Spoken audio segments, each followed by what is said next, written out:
Alright, this is a YouTube video. We're back again with a YouTube video. I want to talk a little bit about projects, and I'm not talking about projects in a professional setting. I'm talking about projects in your life. I'm talking about projects as a strategy for actually ticking those things off.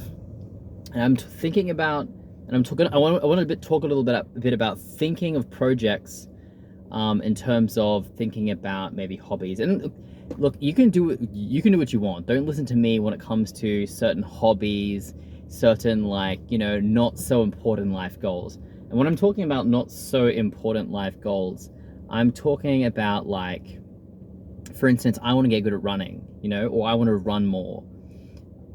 What projects offers you is like a deadline. It offers you constraints. It offers you criteria for failure.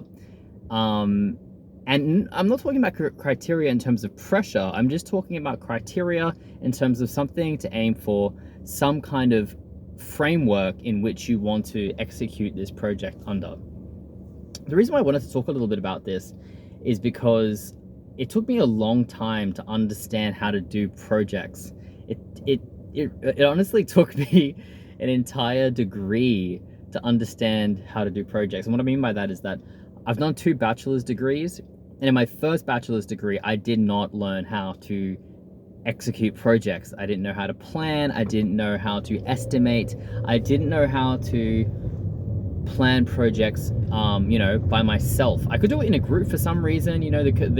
I think the pressure of working with others and failing to meet the expectations of other members of the project and people who were stakeholders in the project. By that I mean people who were interested in the project, and by that I mean people who were invested in the outcome of the project in some regard.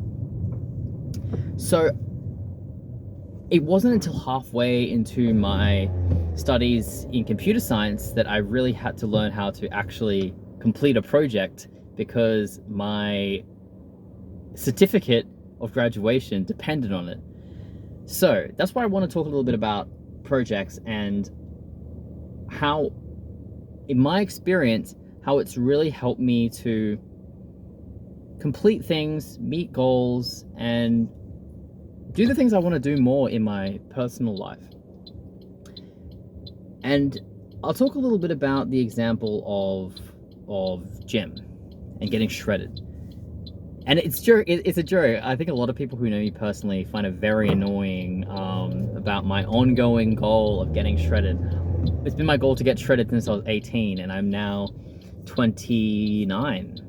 So I want to talk a little bit about why I think looking at getting shredded as a project rather than a sort of life goal, or at least some kind of vague goal, has really benefited my advancement towards that goal. And like all of the things I mentioned earlier, I put it down to criteria. So what I decided to do, the way I decided to approach, getting shredded this time, it is similar to how I approached a software project. And in a software project, you kind of plan and estimate, all the way through the entire process. So what I did first is obviously, I set out a plan of eating. I set out an eating plan. I decided, the macronutrients I was supposed to eat. And I'm not going to go into detail about dieting, because honestly, there is so much content about dieting and losing weight that it's distressing how much is out there, and yet how difficult some people, including myself, find it. It's not an easy thing, and that's what I really figured out during this process. What I really discovered is that it takes a lot of planning, and it takes a lot of what would you say, there's a term I'm looking for. It's where a roadblock comes up. Contingency plan. You need a contingency plan. So I created contingency plans, and I had to kind of think of things outside of the usual in terms of what I needed to be aware of.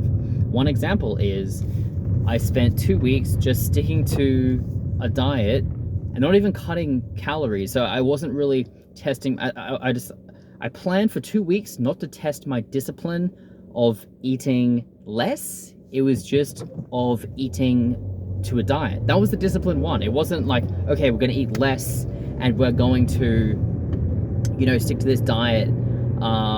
It was just, can you eat the same thing in a plan? So really treating myself like a baby. And it was quite humbling because, you know, 3 days in, I was a little bit like, this is stupid. I should just do, you know, what I usually do, which is eat less and like run and go to gym. But what I found is that you want to save those little pushes to get you through those lulls of weight loss for when you really need them. For instance, last week I was struggling to lose weight, although I could see that I was losing a bit of fat. I decided not to run during the earlier period, so now I can run. That gives my body another thing to think about. It gives it like a change that we'll have to adapt to. And hopefully the plan is I have navigated around this lull by planning